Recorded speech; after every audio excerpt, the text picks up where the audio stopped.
You're listening to the Radical Ideas Podcast.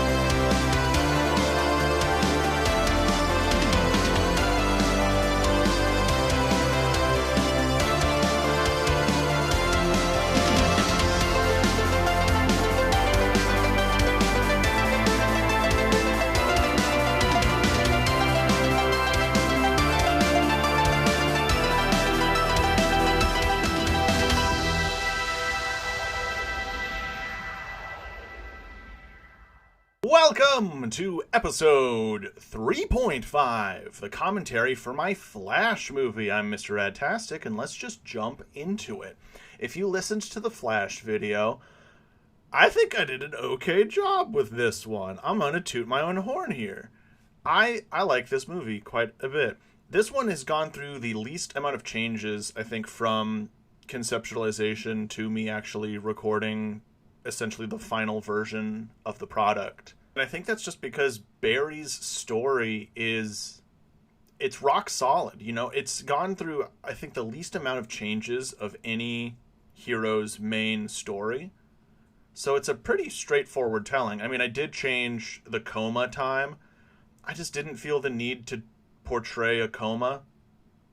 I don't know, who cares? Truly, it's not like that adds anything to the story besides just the shock of, oh my goodness, what happened? And I feel like since the Flash TV show ran for so long and had so many viewers, we're all kind of just ready for the story to get started. So in the spirit of the Flash, why not just speed things along, you know? This movie also serves as the origin story for the Rogues, because the Rogues are a decently large deal in my DC cinematic universe. After this, they're going to go and appear in a couple more movies.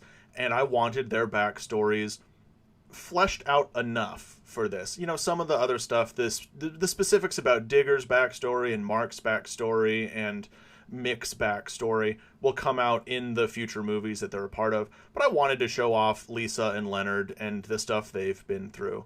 I think the most difficult part about this is the fact that the Rogues are a very large group, and so I want to give everyone their due respect, but I needed to focus on mostly the Snart siblings and Mirror Master for stuff that's getting set up immediately, and the other three, unfortunately, are just kind of background guys. So I'm so sorry to the Mark Martin and the Mick Rory and the Digger Harkness stands out there. They're not going to get too much more great emotional stuff in this universe. You can't satisfy every single character when trying to do something like this. And so I just try my best with these guys. I try to give you a nice, good, as close to comic accurate as possible version of these characters that we can see on screen. And I think that I succeeded there. I think we get Leonard's pragmatism and a little bit of the coldness and that sort of chip on his shoulder that sparks the whole thing. We get Lisa's smarts because it's even canon in the comics. She is the one that helps create a lot of their tech. So I wanted her to be the brains of the operation. We get Mick kind of just being a big old dumb guy, which... yeah, that's just kind of it. We get Digger, again, also just kind of that. Mark Martin, he's not a big old dumb guy, but Mark is just sort of suffering all the time from little brother syndrome in the comics, at least in my opinion. And so Clyde/Claudio Martin will be mentioned in the future, just because I do think a lot of the reason Mark is the way he is because of his older brother. And so that's the Rogues' personalities. And then I wanted to show them developing their powers. And I'm a little bummed that I couldn't really show off more of Mark or Leonard or Mick really showing off why they get their specific set of powers that they do. But I think ultimately that's just something that's not that important for this part of the story, and that's something that can come out later in their future appearances in this universe. you don't have to tell 100% of the story in one smaller part of a bigger narrative. So that's what I'm doing here. So I hope it pans out. I think it's gonna. I think what I have planned pans out. But yeah, you know, can't satisfy everyone. I can just try. And so I think it was fun doing an origin story of both the villains and the hero in the same movie and showing that they were connected in a way. So I know that I said earlier that I didn't really want to rehash a lot of superhero origin stories because the audience is so familiar with so many of them. And especially after the success of CW's Flash show, I think for sure most of the audience knows what Barry's backstory is. So I didn't want to delve too much into it in this movie, and also because, spoilers, that's what gets dealt with in the future movies. So it's not really something I need to bring up too much in this first one. Especially because just because Barry develops super speed, that doesn't mean he suddenly has a way to prove his father's innocence. You know? Any forensic evidence that would exist would be decades old at that point and probably unfindable. And especially, Eobard isn't stupid. Do you think Eobard would leave forensic evidence on the scene? Like, no, dog. So don't worry, I'll get there in the sequels. But for now, no. The primary focus of this story is the fact that Barry is suddenly having to grapple with the fact that he has developed super speed. And I really wanted to focus on legacy in this one, because I established in the Justice Society movie, Jay Garrick exists. This world had a Flash already. And, I mean, you'll see what happens to that guy. But Flash has been gone for a long time. His daughter appears in this movie, and she is like 60 to 70 years old already. And so I want Barry to come onto the scene clearly inspired by, like, his Central City literally borders Keystone City by a river. They are nicknamed like the Twin Cities. So Barry isn't a fool that he suddenly has the exact same powers as one of the most famous superheroes of all time. Barry wants to pay some sort of homage to that. And I wanted to throw in a little Easter egg of, he was thinking about the name Impulse, but he's not going to settle on that because, ironically, this isn't a decision that should be made fast. He thinks that the right name will find him. And he is trying to live up to that legacy because of what Judy Garrick said on the news.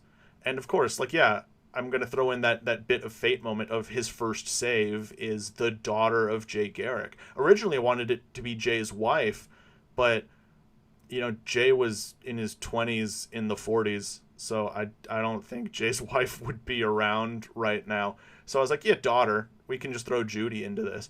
So I wanted that thing. I wanted Judy to be on screen. I wanted the official passing of the mantle to come from someone with the authority to pass it on, And because I tragically do take Jay off of the board later, and much before Barry's story starts, I wanted it to be his daughter. I wanted Judy Garrick to be the one to say, hey, it would be an honor if you would take on my father's mantle after this. I think that he would have been proud to have met you, and he would be happy that you would be someone who would take over the mantle for him. And so even though we lose a lovely moment of Jay and Barry ever getting to meet and that mantle being passed that way, we get a heartwarming moment of Jay's daughter being like, I see a lot of my dad in you, and I'm very happy that you exist. And I think that the world needs heroes. So please do this, and you have my blessing.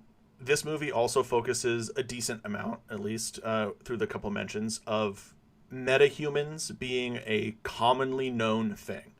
This world is not unfamiliar with the concept of superpowers and superheroes, and the metagene was identified back in the 90s. People know that there is a reason why some people are born with superpowers or develop them later in life. And so I wanted Barry to test himself for it, just to see that he also doesn't have it. Now, this is a change from the traditional comics, because in DC, love them to pieces, metahuman is a catch-all term that means anyone with superpowers. Superman is classified as a metahuman in the comics, technically. He is an alien, though. He is not even a human being. Some magicians are classified as metahumans. It is just a humanoid being with meta abilities. That's just sort of the catch-all term. But then there's also the meta gene, which is a gene that causes superpowers. I don't like it. But what I do love is in Marvel, they have a differentiation between mutants and mutates. Mutants, born with the X gene, are people who are born with superpowers because of that. Mutates are people who were mutated later to get superpowers. And so inspired by that, I simplified the lore in my universe that you have to have a metagene to be given superpowers from some sort of freak accident. Because, like, if you think about it, like, Black Lightning got struck by lightning and suddenly got lightning powers. Why? What? For what reason? How is that not recreatable? Or Plastic Man got chemicals spilled on him and suddenly can stretch and move and everything. But once again, it's also not recreatable. But it should be. These are things that you can scientifically perfectly recreate, and so you should be able to recreate this and mass produce these superpowers, essentially. And that always bugged me. That there were people like, oh yeah, in this freak accident I got this. And I'm like, well, why doesn't everyone just recreate that? Why is this a one-off thing? We live, like, this is a world of insane super science, and no one has figured out how to mass produce this, essentially? No. And so I added, on top of this, you have to have a metagene for those freak accidents to occur. And on top of that, the metagene has to be related to the accident that happened. Jefferson Pierce, when he gets hit by lightning later, he activates his metagene and gets electrical-based superpowers. If he had a water-based superpower and got hit by lightning, he'd be dead. Or he just would have been hit by lightning and survived. Like, that's it. There isn't some other thing. That's the reason why it's not mass recreatable. That's the reason that you can't mass produce superheroes like Black Lightning or Plastic Man. It's because they were insanely lucky. That was a 1 in a billion shot that would have worked out. Slightly less than 1 in a billion because the metagene is genetic here, which is another thing I've changed from the comics, even though not that much. We see all the time in the comics, superheroes will have kids, and those kids will inherit their powers or have adjacent similar powers. So clearly the metagene is some sort of genetic. Like the Black Canary family line, or Barry's Tornado Twin kids, or Wally's kids. Like, in the comics, we see that these powers are genetic. So I wanted to keep that this is metagenes run in a family, and there's a good chance that you are going to get similar powers to whichever parent has the metagene. And if both of your parents had a metagene, well, then there's a good chance that your metagene is going to mutate and be something entirely different than theirs, or a combo of the two. We don't know. It's a plot convenience. I can use it however I want. It's perfect, and I love it. And so I do. And that's also why we see Wally in this movie really good at video games, and having restless leg syndrome, and being able to catch stuff faster than a human eye should be able to catch things. Wally has his speed metagene. That's the reason why in my universe Wally is going to be so bustedly fast, like he is in the comics, is because he gets hit by Speedforce lightning and has a super speed metagene on top of that. Wally is going to be the fastest thing anyone's ever seen, period. And so I wanted to start foreshadowing that in this movie with those little tiny ways of just Wally has perfect perception. He's super fast already. His legs seem to just want to always be moving. I just thought that would be a fun little thing. And now, I just mentioned it, Speedforce lightning. What does that mean? Similar to the comics, but I've changed it a bit. The Speedforce is the source of all kinetic energy in the universe. And I know that doesn't particularly make sense in actual real science, but come on. This is superheroes. We gotta have some fun here. So I've changed the Speedforce to, it's just the source of all kinetic energy. And randomly, it just sort of reaches out. And it will essentially choose an avatar. And that's what Jay Garrick was. So I wanted to include the Flash Museum in this to show that Jay Garrick's legacy is a very big deal. And so that Barry could go study it. And this is where we'd get Jay's backstory about the heavy water vapors and all that kind of stuff. But I changed his backstory, tweaked it a little bit, so that he also got electrocuted while that was happening. And he didn't view the electricity as an important part of the experiment, because anytime he would try to recreate it, it would just be normal electricity. But sometimes, in a 1 in a quintillion chance, electricity comes out red, and it's actually just energy of the Speedforce itself. And if it hits a biological living being, it connects them to it directly. Like, everything is connected to it in the think of it as the Speedforce is a hydroelectric dam that provides city for a town. The town is the entire universe. So you can plug something into a wall socket and get your power, and in that way you are connected to the Speedforce. But a Speedforce avatar is like going right up to the generators in the dam and grabbing all of it.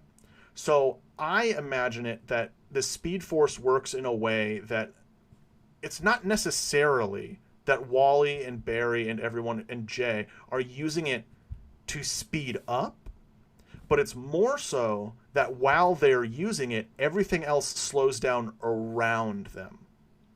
And so that's why they can run like without eye protection and their eyes don't explode or their skin doesn't get sheared off. It's because technically nothing else is actually moving, but they still are. I think that just works better. I think that's my explanation that I came up with so that scientists, when hearing that, wouldn't just roll their eyes into the back of their skull. I think scientists will like that. Or I'm incredibly wrong and dumb, in which case, tough, deal with it. That's the route I'm sticking with. Everything else slows down, speedsters stay the same. But what that means is, remember, everything is relative. To us, they're going super fast.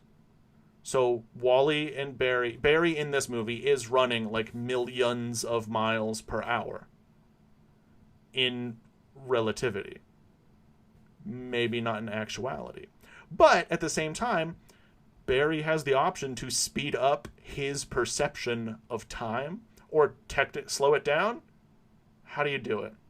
I guess speed up his interpretation of it, which in turn slows everything else down. So Barry can run around the world and it feels fast to him too. It's not like he's just sitting there running in real time all the way around the world and he has to experience hours and hours and hours. I think there is some sort of effect of the time that you spend running like that does still feel short to you.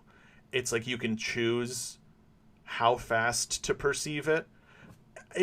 It's wibbly wobbly, timey wimey. It doesn't particularly matter, but it's just, it operates. This is my attempt of logically explaining what the comics just already do. That's how it works in the comics. It's just that when the comic writers, and I love them to pieces, but this is what happens when you have 200, 300 writers trying to explain the same thing over decades, is their explanation is nonsense garbage. Like, no offense to them. This isn't any one specific person's fault. This is just what happens when you have hundreds of people all trying to make sense of a narrative, and I don't think any of them have been scientists. Not to say that I'm a scientist. I don't want to make it sound like I'm saying that I'm smarter than these people or anything. I'm saying that I am one singular person who is looking up scientific explanations to this nonsense and just trying to use that for my own universe. Cannot stress, I'm not trying to insult actual writers here. Oh my goodness, that would be a nightmare. If you're a DC writer and you're listening to this, I love you and you're doing a good job. The comics lasting for 60 years is a good thing, but also, makes inconsistencies and nonsense gobbledygook, and that's why we have to keep rebooting stuff to simplify things every couple decades, because things just get too crazy. And this is my attempt to do one linear narrative where I can rein everything in and try to make it as little crazy as possible while still doing all the fun, crazy stuff that we want it to. So a lot of people have asked me, like, oh, how fast is your Flash in comparison to the comics? And it's going to be close, but comics characters, and everyone should be able to agree with this if you read comics regularly, comics characters do nonsense all the time.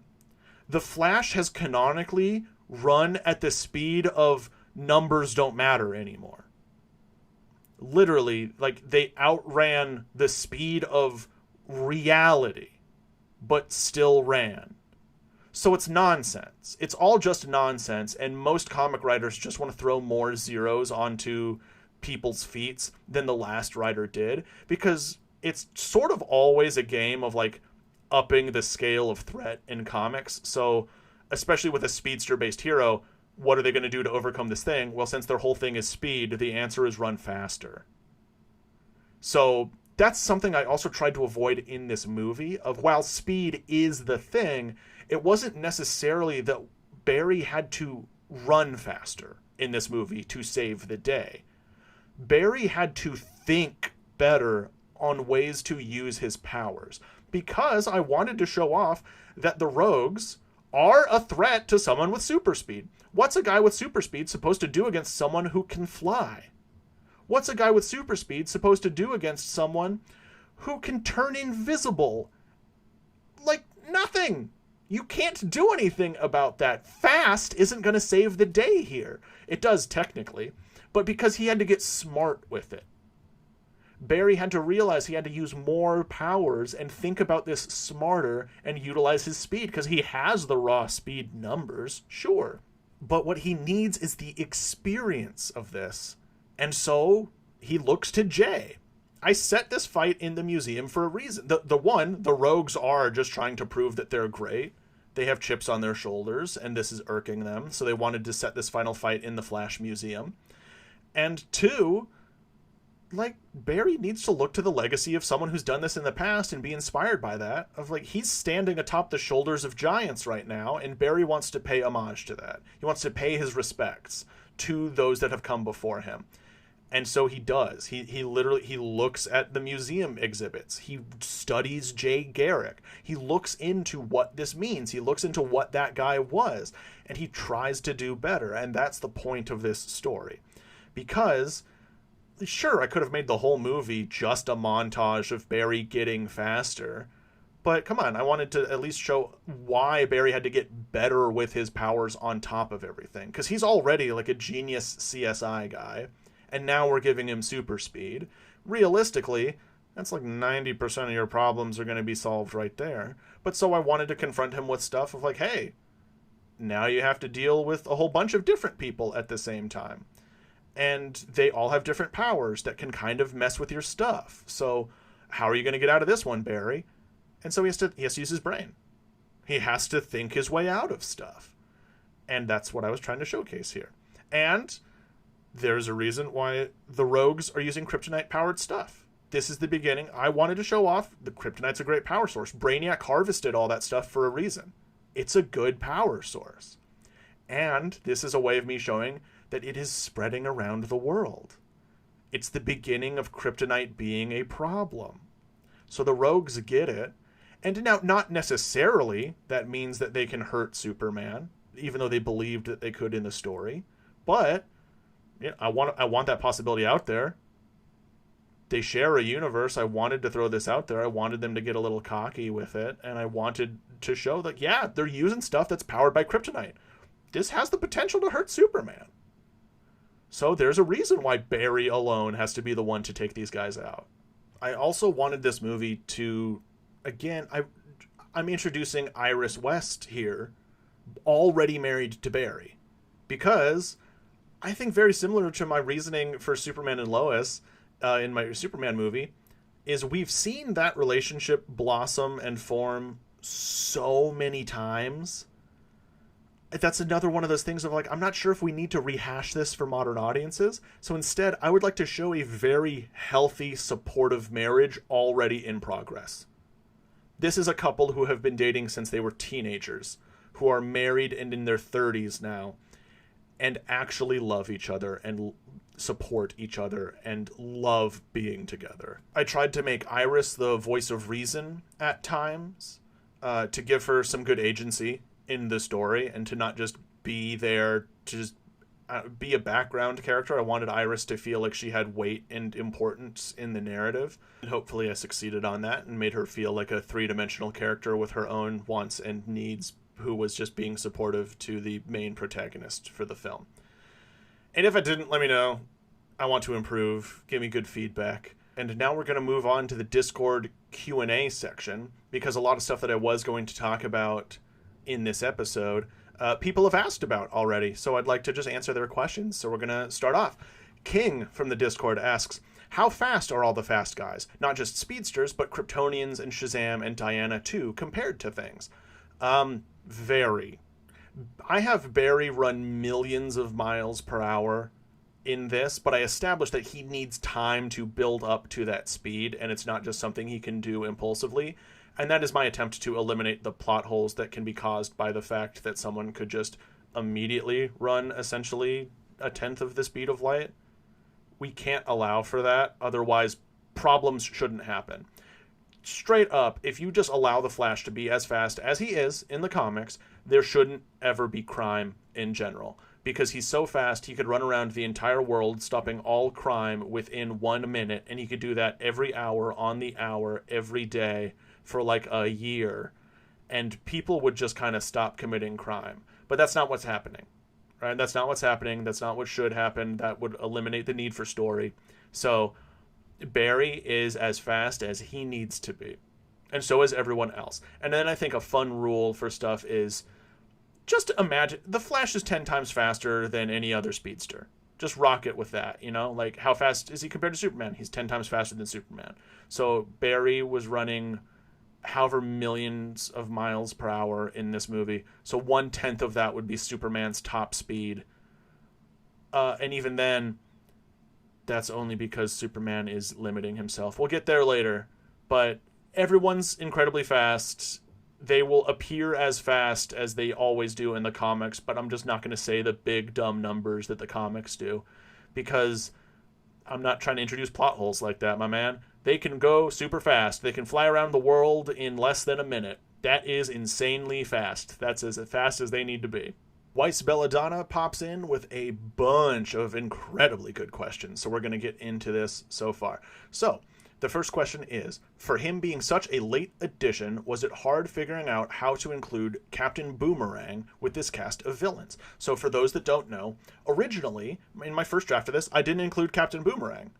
I love the dude to pieces, but he wasn't one of the rogues that I had originally included. It was just going to be Mirror Master, Golden Glider, Captain Cold, Heatwave, and Weather Wizard, because I felt like that was enough characters. But I got enough comments on all of my TikToks of people being like, oh, I really wanted Captain Boomerang. So I'm like, you know what? Fine. I'll give you Captain Boomerang. And honestly, he wasn't that hard to fit in, because the problem here is I just took moments away from other people. Like, the stopping of the squad cars at the beginning was originally Mick with Demolition's stuff, to start sort of sowing the seeds to show that he's a pyromaniac. And then some of his interactions later were supposed to go to Weather Wizard and be more Weather Wizard based. So essentially he just stole their screen time. He was not that hard to include. I mean, he's just a dude who hucks some boomerangs around. So I just threw that in. And then part 2, Weiss Belladonna asks, why did you decide to give Captain Boomerang a batarang? And that's it. He's a dude obsessed with boomerangs, and Batman is one of the only superheroes active in the world right now that people know about, and he uses boomerangs. So I imagine that Captain Boomerang is a little bit of a fanboy of Batman in that way. He's like, that's a quality rang right there. I can respect a man who uses a quality rang like that. And I just wanted to throw that in, because this is also just a fun way to start hinting that, Batman is there and known about. So, he's already a big deal. People know about the Batman of Gotham.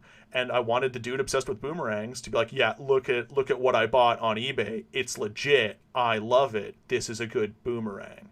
I just thought that would be really fun. Part 3 of that question, Weiss Belladonna asks, is that a potential reference to the fate of a certain Drake? No. Tim Drake's father still gets murdered in this universe. Spoilers. But it is not by Captain Boomerang. The rogues are not lethal yet. The next part of their question is, so with the Museum of Jay Garrick more than likely having a crap ton of Easter eggs, are there any particular ones you'd like to shout out? Like, oh, here is Jay, insert a former Flash actor like Michael Rosenbaum or something.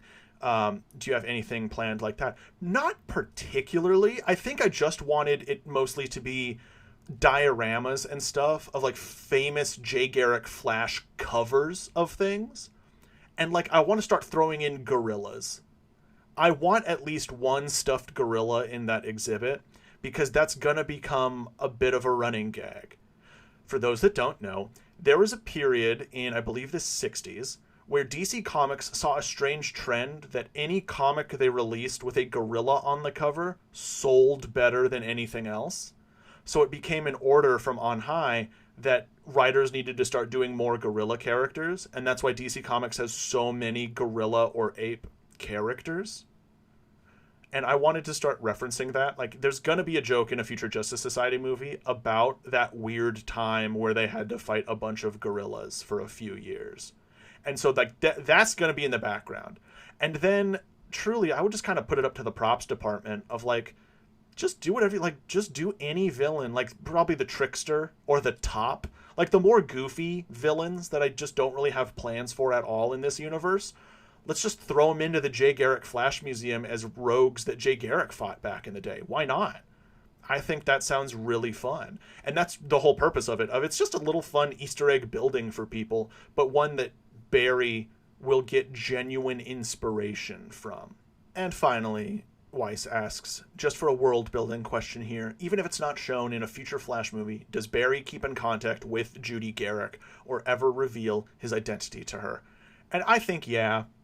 I have no real plans for going over it in a future Flash movie, but I think I can start sowing those seeds. Like, why not?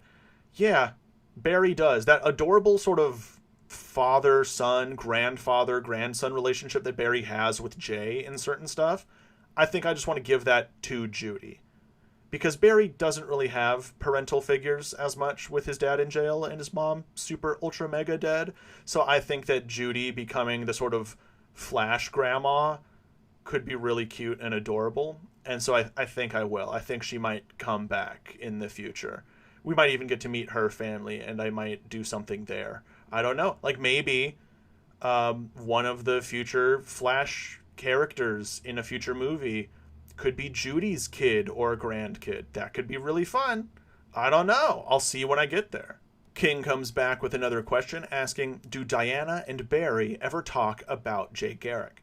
I definitely imagine that they would for a while. It's going to happen on screen a bit when they eventually meet. We're going to get a little thing of her being like, you're calling yourself Flash and you think that that's just okay. And then Flash will have to be like, oh, Judy Garrick gave me the mantle, which would instantly disarm any hostility Diana had towards it. Of Diana's being like, oh, Judy straight up said, okay, hey, okay, you got a lot to live up to, kid. I'll be watching you. But mad props. Okay, you got Judy's blessing. Let's see this thing. And then I think eventually, after they become friends and allies and all that kind of stuff, there definitely would be conversation about Jay. Because Barry would just really remind Diana of Jay, besides the obvious speedster stuff. They're similar guys. They stand for similar things. Like, for all intents and purposes, Barry just feels to Diana like the grandkid of Jay. So I think Diana would have conversations with him. We might not necessarily see all these conversations on camera because most of the universe happens off camera because just the nature of that's how time works. But yeah, I think so. I think that they'll have good, lovely conversations about the guy. Besides, she can tell him stuff that no one else knows. Even, sure, Judy knows a lot about her dad, but like, who's going to know more about her dad than the person who fought alongside him in war back in World War II? Barry's going to hear a lot about it. I mean, heck, Jay killed people in the war. Barry's never killed anyone. He would talk to Diana about that whole thing. And I think Diana would just be abundantly proud that Barry isn't a lethal protector. She'd be like, man, dude, if Jay could meet you, he would be jumping for joy that someone like you took over the mantle. I think we're going to get moments like that. Al asks, I may be the only one who cares, but whatever happened to Officer Lawrence Snart? Is he still around in the CCPD, or was he taken out? I'm aware that the rogues have a no-killing policy, but I believe revenge is an exception to that rule. You are not wrong. The rogues try not to kill anyone in the comics. That's sort of their MO, but they have. And revenge is one of the exceptions for that. But no, I think Lisa and Leonard just left their horrible, abusive father when the time came. I think he is just one of those pretty typical horrible police officers who just did his time, retired, and is now just living a miserable, lonely existence by himself because he alienated his kids. I think that's really just what's going on here. The rogues, they got their chip on their shoulder. Leonard and Lisa have that chip on their shoulder from their dad, of that need to prove themselves as more than what they are. And I think that's the legacy that he leaves behind. I think he's just forgotten about. I think he's just living alone and miserable right now, which is just kind of what he deserves. I could throw in like a little scene, like, hey, if people want, let me know in the comments. I could throw in a little thing that maybe before they head to the museum, after they get their stuff, Leonard goes home and freezes his dad into a solid block of ice and just leaves. That could be fun. Maybe. I don't know. Or maybe that'll happen in the future. You know? I could do some stuff. That could happen in the future. Let me know. Is that something you guys would want to see? Or do you think it's a better punishment that Lawrence just suffers alone? The Monarch of Great Power asks, will the Speedforce make speedsters travel dimensions and other universes? Yes. Yes, it will. Time travel and multiverse hopping will be a key element in future Flash and one Justice League story. But I am not going to try and focus too much on the multiverse stuff because I think most media right now is bashing all of us over the head with the multiverse. And even though it's an important part of the comics, I'm going to try and not focus on it as much as perhaps others would want or expect. Messiah Master asks, firstly, how did Lisa meet Digger and Mark before meeting Mirror Master? I think truly, essentially, there's got to be some sort of villainous Craigslist that exists. I don't know how you recruit a gang for like big heists, Ocean's 11 style, but that's just what she did. Lisa and Leonard and Mick were the trio, and Lisa went out and found other people. Lisa recruited Mark Martin as the getaway driver, because that's what I made him good at.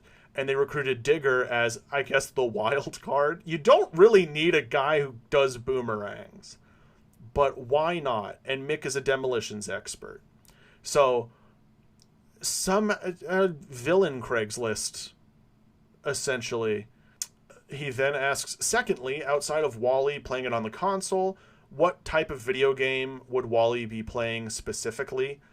I have no actual real plans. I think I would just try to find a good multiplayer rhythm game that is just out whenever this comes out, because it's just whatever people are playing at the time. I'm not trying to date this. I would be trying to date it for when it comes out, you know? So no specific video game. That's why I left it ambiguous. Maybe it might not even be a real one. I'm imagining some sort of essentially like Beat Saber type thing, but something that you can do with a controller so that Barry and Wally could do that co-op scene. So I don't know. Just something. Not necessarily real, something that might come out later whenever these movies would actually get made. No actual ideas for it right now. The third part of their question asks, would Barry's training montage be set to any sort of specific music, like Queen's Don't Stop Me Now or Dare by Stan Bush?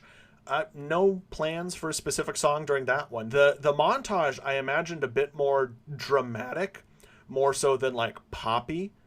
So I think we'd be hearing stuff like the music wouldn't be trying to overpower what's happening in each scene. So I think it might just be an original composition for the movie, unless someone can find a really, really good song that just goes with the exact tone of the montage.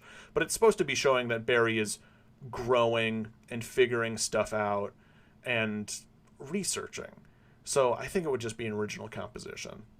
Messiah Master's last part of the question asks, as a kid, did Barry have merch of the original Flash, like comics or action figures or anything? Or did the Justice Society not want to license their likenesses simply because they only wanted to help people because it's the right thing to do and not for fame and fortune? Kind of. Like, I don't think Barry had Flash merch. It's an interesting thing, too, of I don't know what actual laws would be to make merch out of real people, because I get that they're superheroes and that's interesting and stuff, but that's essentially the closest in we get in real world stuff would be like if they made an action figure line about the presidents of the United States, right? Like, I don't know what the laws are for that. So I think merch maybe existed, and if it did, maybe it's just a thing that, all of the proceeds after paying for the manufacturing of the merchandise, the profits went to charities. I think that would be a good ethical way for the JSA to realize how to, use the monetization of their existence. But Barry just wasn't really a Flash fanboy. That's Wally's whole shtick. Barry knows of all of the superheroes, but Barry wasn't obsessed with them. Barry was obsessed with finding the guy who murdered his mom. Barry wasn't really... He didn't get to have a good, awesome, normal childhood. So Barry didn't look up to Jay Garrick when he was a kid. But not because he thought Jay Garrick sucked or anything like that. It's just like in the same way that, like, I don't look up to any sports players because I don't watch or care about sports in any way. But, like, if I got hit by lightning and was suddenly really good at football, I'd probably start caring about football, So that's just Barry's whole thing. Alex asks, was Jay's identity public, or did the public learn about it after the events of the third Justice Society movie? No, Jay's identity in this universe has always been public. The JSA in this universe, they don't get secret identities because they started as a military operation. I think the only one that really gets to maintain a secret identity would be Billy Batson, by the grace of he can turn into a child. But even then, he signed up with the U.S. government. They know who he is. They've seen all of his stuff. They just believed it was a typo before he shipped off. So no, Jay's identity has just always been public. And that's also, if you remember, the events of the JSA 3 movie, spoilers for some people, that's a reason why things go so badly for the JSA.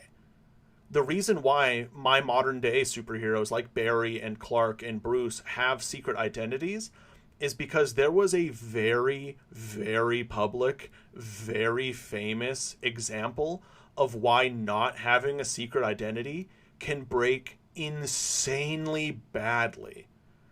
So, hey, if you're curious to hear about that before the podcast episode comes out, hit up my YouTube or my TikTok and you can see what happened to the JSA. Alex then asks the second part of the question, what does Barry's original suit look like before Superman gives him a new suit with the fabrication machine? It's going to be pretty similar. My biggest thing with superhero suits is what texture they're supposed to be.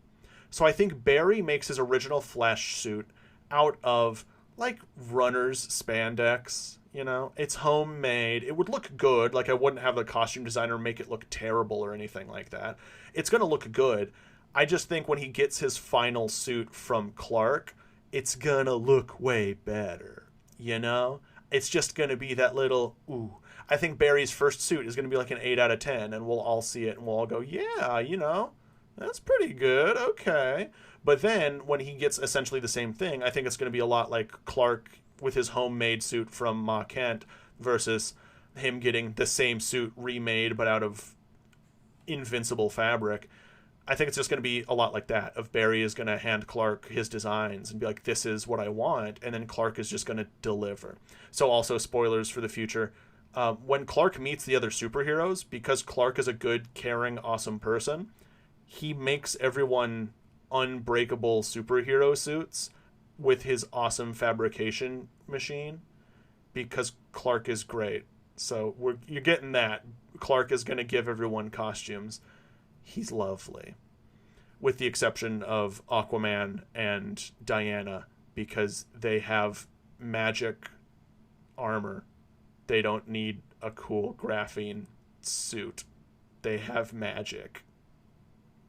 AJ Sampson asks, I love that Barry feels like Barry and isn't just a copy of Wally. I know that media has made a problem with that, so did you try to make sure that their characterization was right and distinct, or just go with the flow? And with that, will the difference between them and other speedsters impact how they use or interact with the Speedforce, and will the Speedforce act in some crucial way with the rest of the multiverse? And if so, how, or is it just power for the speedsters?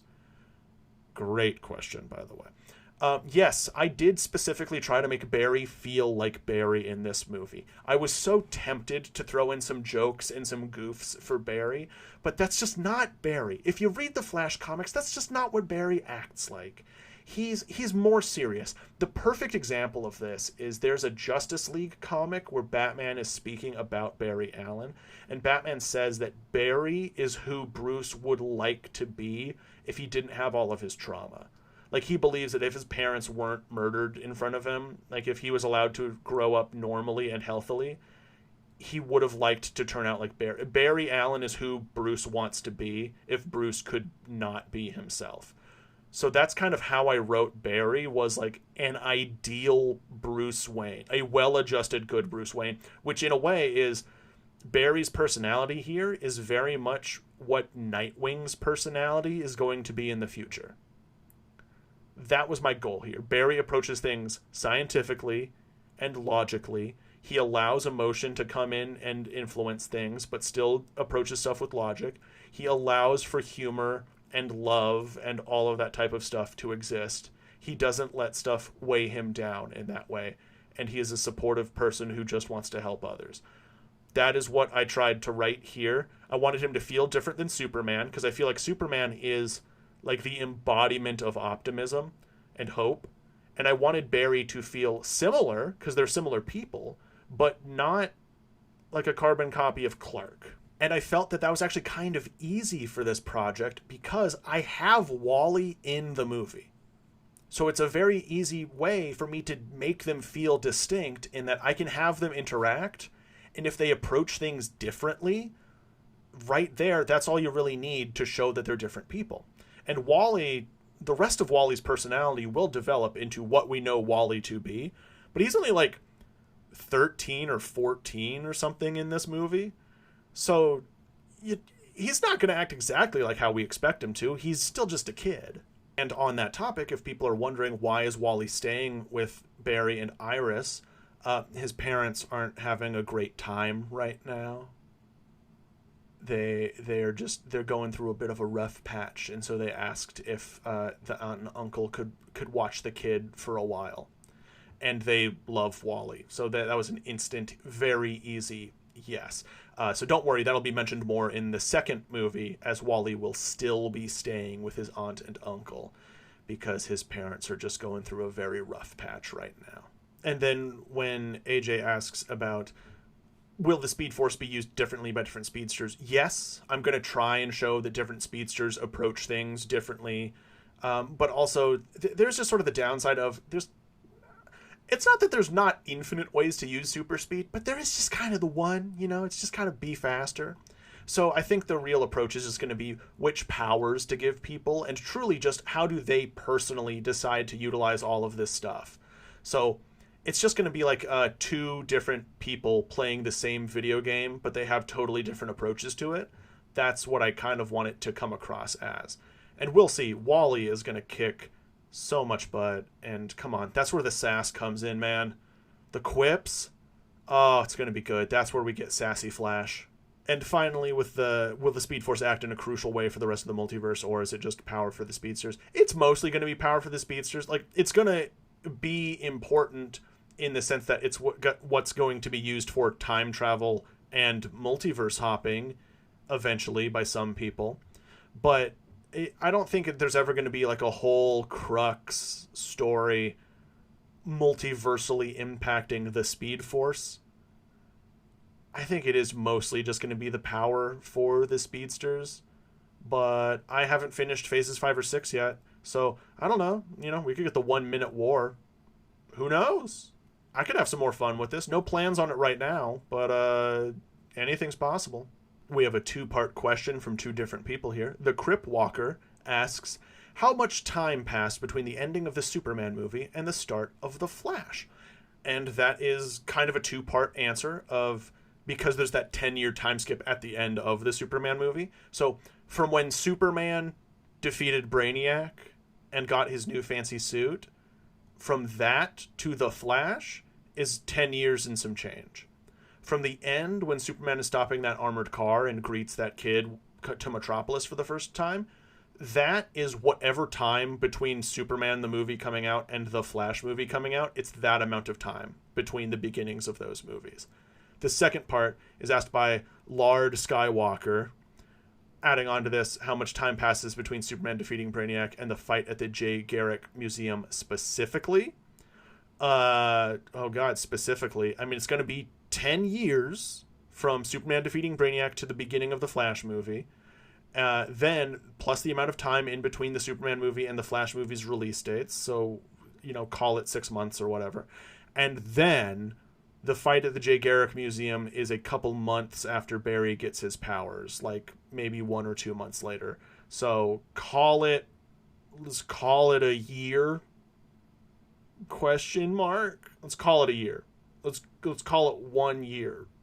That sounds good to me. I don't know. That's one of those things where the actual specific timeline would be dictated by the release dates of the movies if they ever came out. So really, it's just, I don't know, a year. Yeah, it sounds good to me. And the final question that I will answer for this and wrap up the podcast episode for this week is asked by Riptide Pen.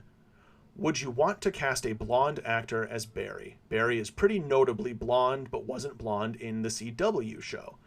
And my answer is yes. All of my comic characters, I will try to get them as comic accurate as possible. I will not try to do any sort of race swapping or hair color swapping or even eye color swapping. I would just try to go like 1-to-1 comics to screen as much as I can. So Barry will be blonde. The West family will be redheads.